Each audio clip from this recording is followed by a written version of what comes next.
Joe Harris has a career 42.7 3-point percentage in over 1,000 attempts. Of those who have attempted more than 1,000 3-pointers, only Steve Kerr, Hubert Davis, Steph Curry, Jason Capono, Steve Novak, Kyle Korver, and Steve Nash rank higher than Joe Harris, who joins us now. Joe, good morning. How are you? Hey, good morning. Thanks for having me again, Dan. Did you know that stat, that you're, I think, 8th on the all-time list of guys who have attempted at least 1,000 3-pointers? No, I did not know that.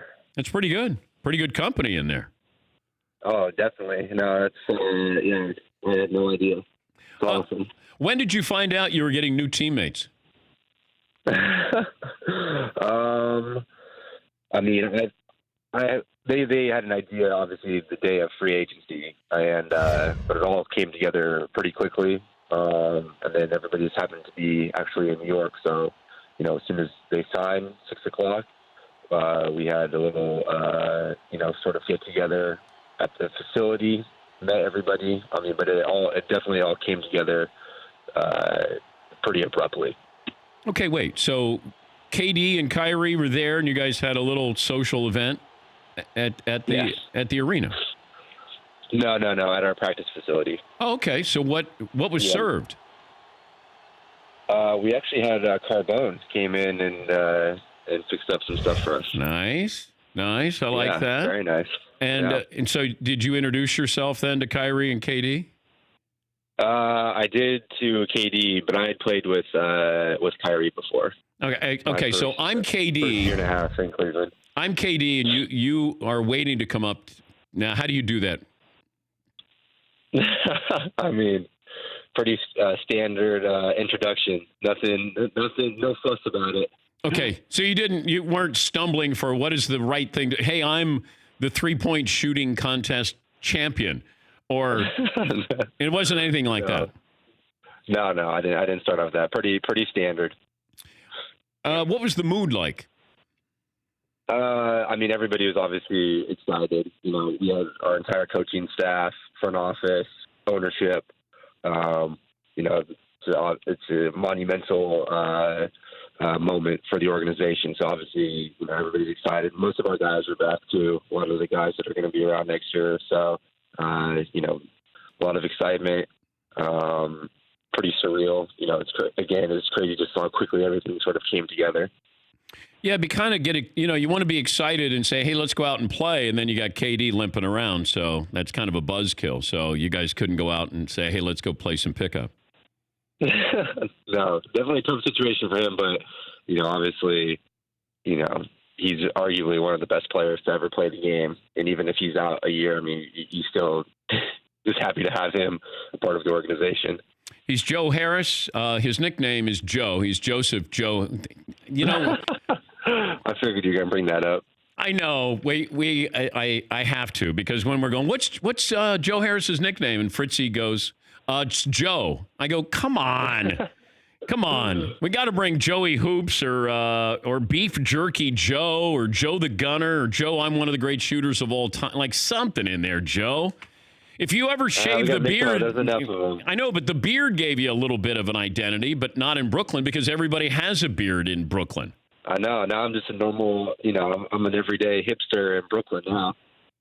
And by the way, McLovin has challenged you to come out onto a... I was waiting. I was going to ask about that. I thought that we were going to go down and shoot at the pier one of these days. Yeah, where were you? I saw a tall guy with a beard, but there was like 4 of them. Joe, are you afraid of McLovin? Hey, I said it the first time I was on the show. I'm ready to go down there and shoot whenever you guys want to do. I was just kind of waiting on the call. Well, I kind of made plans with Kyrie now that he's on board. Man, big time fan. Okay, didn't you go on vacation with D'Angelo Russell? Yes, I went to Madrid. We went to the UEFA Champions League finals together. Okay. Isn't that kind of weird? And then here you are, he gets, sent to Golden State. Like, hey, we're vacationing together. He's my teammate. And then next thing you know, he's in Golden State. Yeah, I mean, it's tough to see, obviously. You build up close relationships, like, in any profession when you're with people long enough. And, you're sad to see D'Lo go. But at the same time, it is a part of the business, but you're you're happy for him. He obviously landed in a great spot, got an unbelievable deal, and I know he's excited about it. Who's your best friend in the NBA? My best friend in the NBA.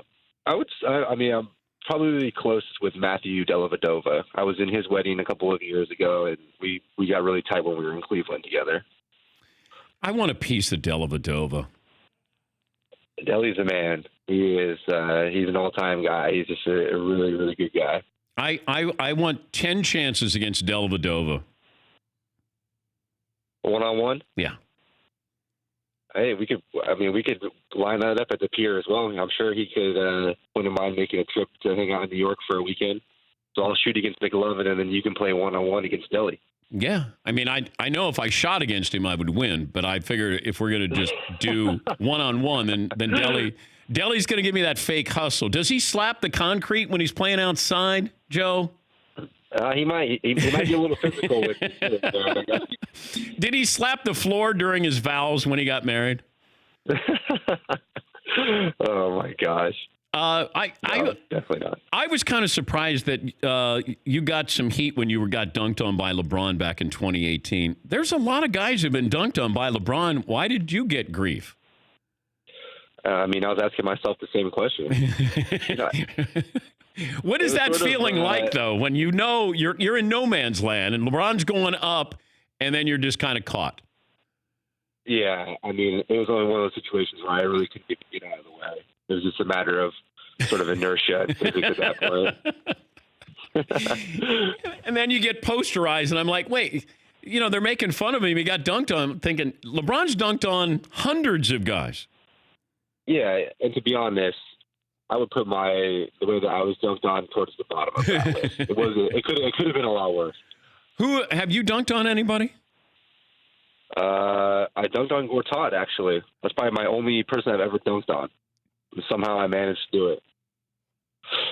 But do you think that might have been one of those where he turned around late and then you were already getting ready to dunk on him, or was it a blatant, hey, I'm coming at you? I think it's one of those things where, you see me driving down the middle and you're assuming I'm just going to go and lay it in. And somehow I, propelled myself almost using his body to get a little bit extra leverage. Okay. Yeah, sort of a much minor Tom Chambers-esque. Ooh, that's one of the great dunks of all time. Tom Chambers on Mark Jackson. Yes. Yeah. That was filthy. What were you guys doing with Russell Wilson a couple of days ago? Yeah, he was in town.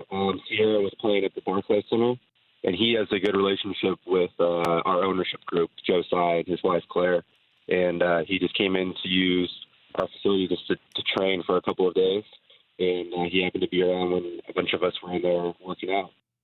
Is he any good at basketball? We didn't get him out on the court. We tried to, but he was pretty strict. He's staying strict with his training regimen. Are you guys playing any pickup games over the summer? Are you allowed to? Yeah, no, we sort of ramped it up a little bit later on, more towards the end of July, August, and then into September. But a lot of our guys that are playing in summer league and getting ready for that right now have been playing a lot here lately. If KD and Kyrie ask for recommendations where to live, what would you tell them? Hey, I'm a Brooklyn guy, so I'll recommend Brooklyn. But, obviously it's pretty easy for guys to get into our facilities and over to the Barclays if they want to live in Manhattan, too. Yeah, I think that they're probably Soho kind of guys. Tribeca. Yeah, you can't really go wrong with that. No. I wouldn't go against that either. Maybe Kyrie and KD just get like a 2-bedroom. Yeah, they could probably work something out. Yeah. There's got to be a nice little long situation in Tribeca. You could put up like one of those fake walls in between. Would you let them stay at your apartment?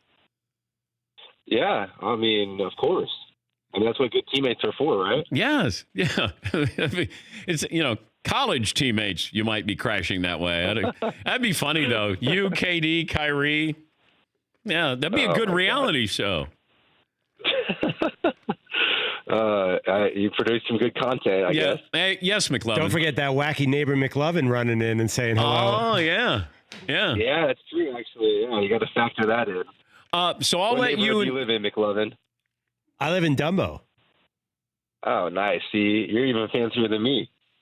But I think that you and McLevin, I'll let you guys work on this, Joe, but he does want a piece of you. And his team just won our 3-on-3 league here. So it was, you might Google it, the American Unathletic Association of America, as McLevin's team won, and he was the MVP.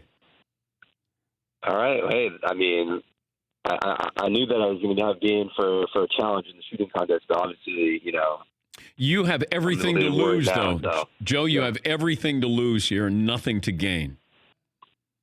That is a good point. Yeah. I'm still down for it. I'm still willing to accept the challenge. I love it. Hey, enjoy the off season there, Joe, and there'll be a few more people on that Nets bandwagon. Yeah, hey, at least you can say that you've been with us for a while, though, Dan. Yes, I have been, like 4 months, but that feels like an eternity with the Nets. Thank you, Joe. All right, appreciate you guys. That's Joseph Joe Harris on the program. For more Dan Patrick Show, tune into Audience Channel 239 on DirecTV. Stream for free on BR Live or download the Dan Patrick Show app.